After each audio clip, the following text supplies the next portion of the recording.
तो hello and welcome to दोस्तों ज्ञान कैंपस। आपके अपने यूट्यूब चैनल ज्ञान कैंपस में आपका स्वागत है। दोस्तों आज का वीडियो लेक्चर है इलेक्ट्रिकल वालों के लिए, जो कि हमारे थर्ड सेम में स्टूडेंट्स हैं। ठीक है, तो उनके लिए आज हम प्रीवियस ईयर का क्वेश्चन पेपर लेके आए, जैसा कि आप स्क्रीन पर देख पा रहे हैं। और ये प्रीवियस ईयर क्वेश्चन पेपर है आप सब्जेक्ट का EVS यानी एनवायरमेंटल स्टडीज़ का। तो जैसा कि आप यहाँ पे देख पा रहे हैं लिखा हुआ है ऑड सेमेस्टर एग्जामिनेशन, और मैं आपको दिखा देता हूँ ये कौन सा सब्जेक्ट का है। तो दोस्तों आज के वीडियो लेक्चर में हम पूरा पेपर को डिस्कस करेंगे। ठीक है, तो आपका सब्जेक्ट जैसा दिख पा रहा है एनवायरमेंटल स्टडीज़। ठीक है, तो ये हिंदी इंग्लिश दोनों फॉर्मेट में आता है और ये मैं आपको दोनों पेपर दिखाऊंगा। ठीक है, तो देखिए टाइम आपको मिलता है 2.5 घंटे का। ठीक है, और मैक्सिमम मार्क्स आपके होते हैं 50, मिनिमम 17, लेकिन आप 50 के लिए कोशिश कीजिए, 17 के लिए मत पढ़िए। ठीक है, तो चलिए पहले इंग्लिश का पेपर डिस्कस करते हैं।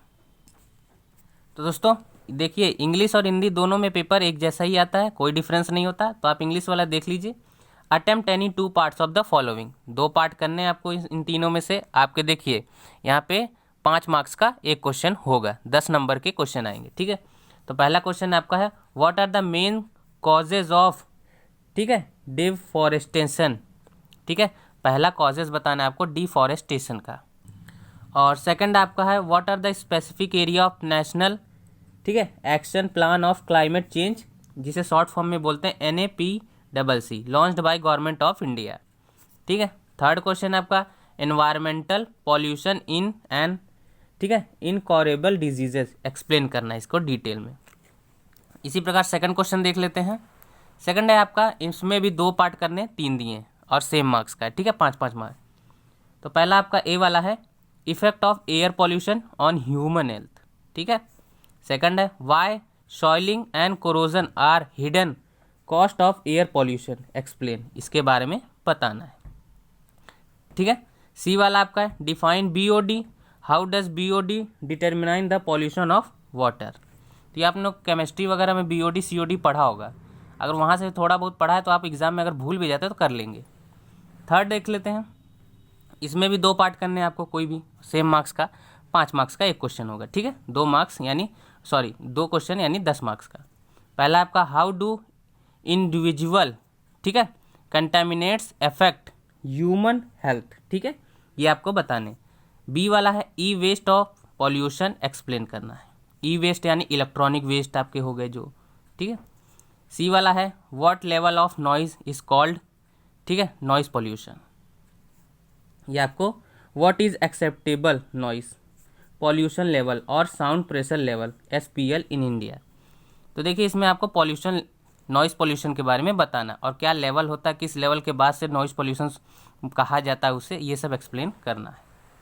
फोर्थ है आपका, देख लेते हैं attempt any 2 parts of the following. ठीक है, तो why do we refer environmental protection act 1986 as a umbrella act, जो हमारा अम्ब्रेला एक्ट हुआ था उसके। ठीक है, आपका नेक्स्ट है बी वाला function of national green tribunal NGT।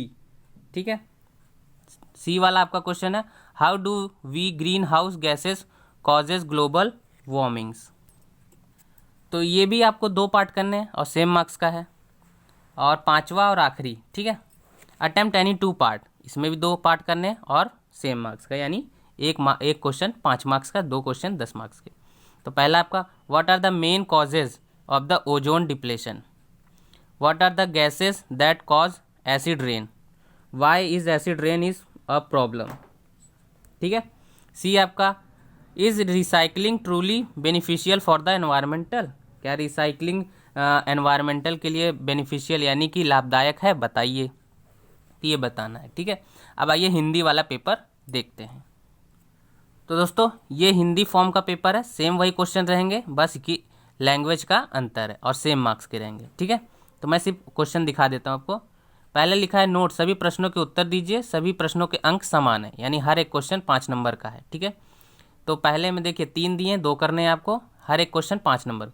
पहला है वनों की कटाई के मुख्य कारण क्या है। दूसरा, भारत सरकार द्वारा शुरू किए गए जलवायु परिवर्तन राष्ट्रीय कार्य योजना NAPCC के विशिष्ट क्षेत्र क्या है। ठीक है, जो हैं आप बताएंगे। और सी है आपका पर्यावरण प्रदूषण एक लाइलाज बीमारी है, समझाइए। सेकंड है आपका निम्नलिखित में से किन्हीं 2 प्रश्नों के उत्तर दीजिए। ठीक है, तो पहला आपका वायु प्रदूषण का मानव स्वास्थ्य पर क्या प्रभाव पड़ता है, ये बताना है, ये 5 नंबर का हो गया। सेकंड है आपका क्यों भिगोना यानी सॉइलिंग और संक्षारण वायु प्रदूषण की छिपी हुई लागत समझाइए। ठीक है, जो भी लागत है आप समझाना है आपको। बीओडी को परिभाषित कीजिए, बीओडी जल प्रदूषण से कैसे निर्धारित करता है या जल प्रदूषण को कैसे निर्धारित करता है, जो भी आप इसको क्लियर करेंगे। ठीक है, समझ आया, 5 नंबर का हर एक क्वेश्चन है। थर्ड है आपका इसी प्रकार, इसमें भी 3 दिए, 2 करने, 5 नंबर का एक क्वेश्चन है। आप यहाँ पे देखिए मार्क्स साइड में लिखे हुए हैं। तो पहला है व्यक्तिगत संदूषक मानव स्वास्थ्य को कैसे प्रभावित करते हैं। देखिए जैसे ये शब्द आ गए संदूषक, अगर आपको नहीं समझ में आ रहा तो आप इंग्लिश वाले पेपर से ही सहायता लेके इसमें देख सकते हैं। जो भी एग्जामिनर भी जो होता है वो इंग्लिश के पेपर के अकॉर्डिंग ही आंसर शीट चेक करता है। ठीक है, हिंदी के वर्ड कुछ ऐसे होते हैं उनको भी नहीं समझ में आते, तो आप लोग इस बात का ध्यान रखिएगा। बी वाला है आपका ई अपशिष्ट प्रदूषण क्या है या स्पष्ट करें, जो भी है, जो भी आपको कॉपी में नोट्स में लिखा है वो आप अब इसको बताएंगे। सी है आपका किस स्तर का शोर ध्वनि प्रदूषण माना जाता है। ठीक है, जाहिर सी बात है आप लोग को पता होगा ध्वनि प्रदूषण क्या होता है, इसमें डेफिनेशन देनी है बस। ठीक है, भारत में ध्वनि प्रदूषण का स्तर क्या है, ध्वनि दाब स्तर किस सीमा तक स्वीकार्य है, तो ये सब आपको डिटेल में बताना है। और फोर्थ क्वेश्चन है आपका, इनमें भी 2 पार्ट करने, 3 दिया। ठीक है, तो आइए देखते हैं। पहला, हम पर्यावरण संरक्षण अधिनियम 1986 को एक छत्र अधिनियम के रूप में क्यों संदर्भित करते हैं, तो क्यों करते हैं आप बताएंगे। राष्ट्रीय हरित अधिकरण के कार्य। और आपका सी वाला है ग्रीन हाउस गैसें ग्लोबल वार्मिंग का कारण कैसे बनती हैं, ये आपको बताना है। और मेरा एक सुझाव रहेगा पर्सनल कि आप लोग अगर जब भी ऐसे क्वेश्चन ग्रीन हाउस हुए, जो भी जैसे भी इस टाइप के क्वेश्चन आए और ओजोन लाइक, तो आप लोग इसमें डायग्राम जरूर बनाइएगा, एग्जामिनर डायग्राम पे मार्क्स देता है। ठीक है, तो आइए आगे देखते हैं 5वां और लास्ट क्वेश्चन। इसमें भी 3 दिए, 2 करने। पहला, ओजोन के क्रमिक ह्रास के प्रमुख कारण क्या है, जो कारण है आप बता देंगे। कारण में कम से कम अगर पॉइंट में लिख रहे हैं तो 10 पॉइंट से कम मत लिखिएगा। बी, कौन सी गैसें अम्ल वर्षा का कारण बनती हैं। ठीक है, अम्लीय वर्षा एक परेशानी क्यों है, ये बताना है आपको। सी, क्या रिसाइकलिंग वास्तव में पर्यावरण के लिए फ़ायदेमंद है, अगर फ़ायदेमंद है तो किस प्रकार है, ये आपको क्लियर करना है और बताना है। तो आई होप आप लोग को आज का वीडियो लेक्चर पसंद आया हो, और इसी तरह की मोर अपडेट्स के लिए हमारे चैनल को सब्सक्राइब करिए, और कोई भी क्वेरी हो कमेंट करिए, और भी प्रीवियस ईयर के क्वेश्चन पेपर चाहिए तो ज़रूर कमेंट करके हमें बताएं। और ज़्यादा नोट्स वगैरह के लिए या ये पेपर का PDF लेने के लिए आप हमारे टेलीग्राम ग्रुप से ज्वाइन हो सकते हैं। तो मिलते हैं नेक्स्ट वीडियो में, तब तक के लिए जय हिंद, जय भारत। Thanks for watching.